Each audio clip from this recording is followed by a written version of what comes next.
Alors bonjour à tous. Aujourd'hui, nous allons faire le récit de Saint Hélinan, moine de Froidmont.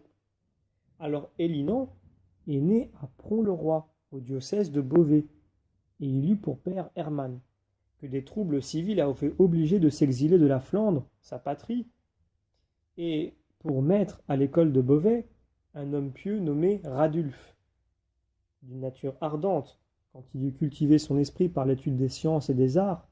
Il parut oublier les avis de cet excellent maître et s'attacher misérablement à la vanité et aux voluptés.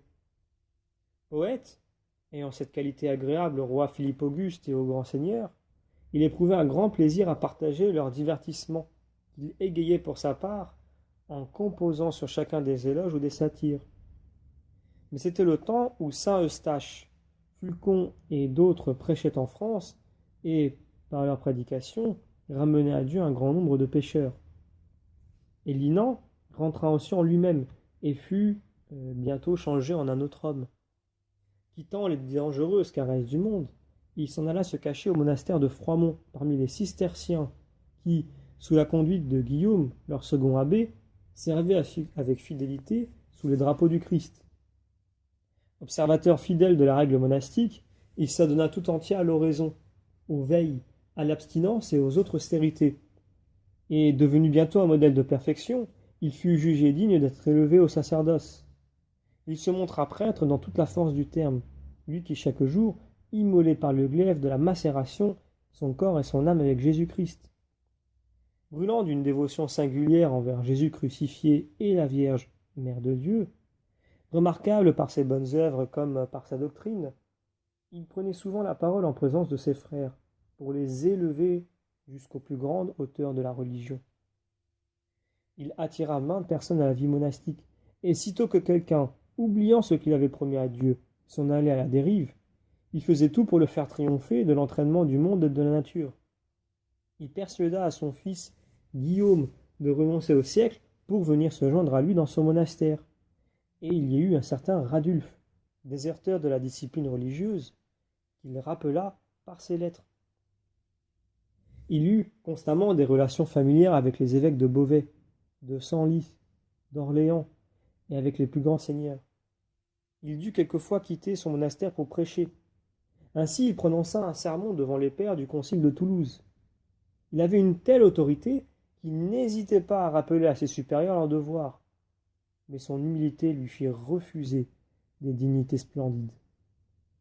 Toujours joyeux au dernier rang qu'il affectionnait, content au milieu des macérations qu'il infligeait à sa chair, et ne vivant que pour Dieu seul, il se consuma peu à peu dans les travaux de la vie monastique, et enfin échangea l'exil pour la patrie, en l'an 1237, le 3 février. Il composa des annales, et écrivit sur les vies des saints, les saintes écritures, les sœurs des moines et des rois, et même des homélies toutes pleines d'un parfum de piété, qui rappellent saint Bernard. Ces divers écrits ne lui valurent pas une médiocre renommée parmi ses contemporains. Il ne fut pas moins célèbre pour sa sainteté, qui fut manifestée par beaucoup de miracles. L'ordre de Cîteaux le compte parmi ses saints. Il fut surtout honoré au monastère de Froidmont. Cette abbaye fut fondée à 2 lieues de Beauvais en 1134. Elle eut pour dernier abbé régulier Claude de Bèze, oncle de l'hérésiarque. Alors, comme toujours, des récits des saints, nous pouvons tirer beaucoup de leçons. Nous allons en tirer deux, plutôt une et demie. La première étant un simple rappel. Nous voyons dans ce récit que notre saint, donc saint Hélinan, avait une grande dévotion pour Jésus-Christ crucifié et la Vierge, Mère de Dieu. C'est très important de préciser qu'ici il est question de Jésus crucifié. Nous aimons beaucoup le Jésus qui fait des miracles. Nous aimons beaucoup le Jésus qui a de très belles paroles dans l'Évangile. Nous aimons ses paraboles. Nous aimons ses messages de soutien, ses messages d'espérance. Nous aimons aussi le fait qu'il soit mort pour nous. Et assez souvent, au moment d'aborder la question de la croix, des souffrances, eh bien, nous faisons comme les disciples, nous partons. Nous abandonnons ce Christ.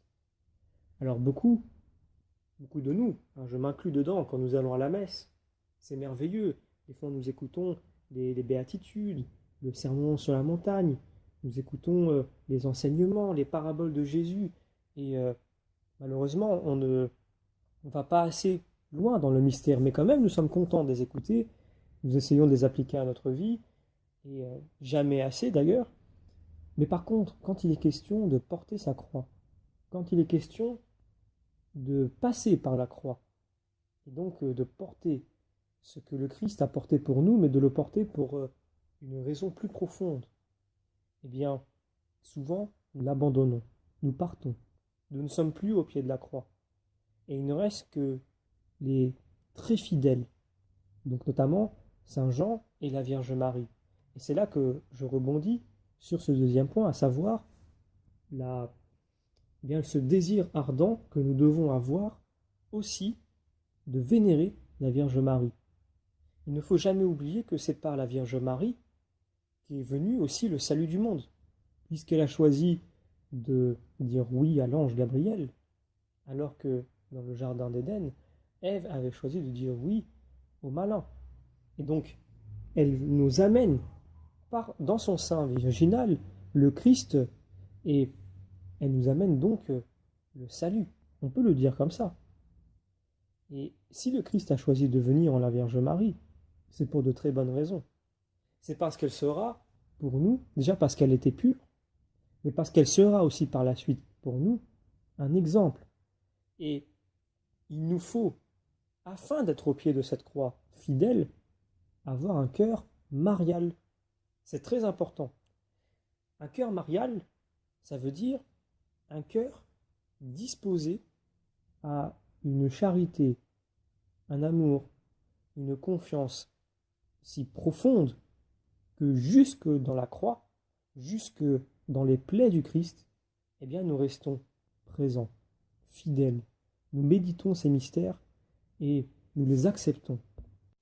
Alors avoir un cœur marial, on peut en écrire des livres, c'est très long, mais là j'oriente un aspect qui correspond à notre récit.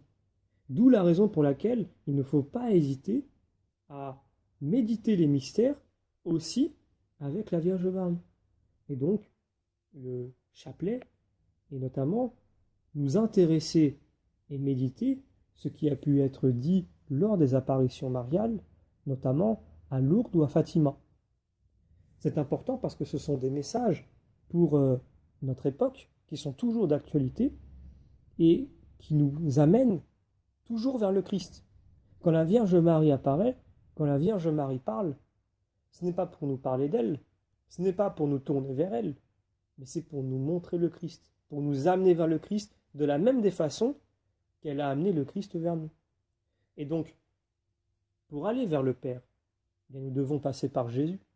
Mais pour arriver à Jésus, le vrai Jésus, pas seulement un Jésus qui a de belles paroles ou qui guérit les malades, mais aussi le Jésus crucifié et lui rester fidèle au pied de la croix, eh bien nous devons passer par Marie. Et c'est donc une des morales que je veux tirer de ce récit. C'est important de faire ce rappel parce qu'un chrétien qui n'accepte pas Marie, ou plutôt qui lui donne simplement le rôle un petit peu de mère porteuse comme le font certains courants chrétiens, qui ne donnent à Marie finalement que le rang d'une femme, en prenant une expression de l'évangile qui est incomprise justement par eux-mêmes.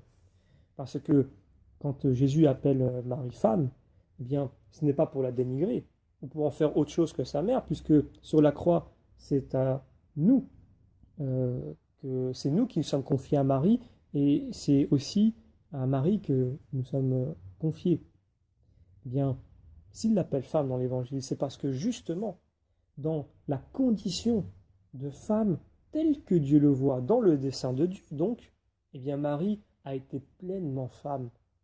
Marie a été l'image parfaite de la femme selon le dessein de Dieu. Elle est donc pour nous d'autant plus encore un exemple.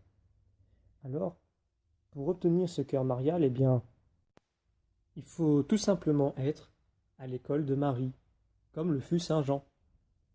Et alors nous pouvons demander l'intercession de Saint Élinan, afin que nous ayons cette grâce du Seigneur de voir en Marie notre mère, Et donc celle qui nous amène à ce Jésus crucifié et qui nous permet de toucher ces mystères du doigt.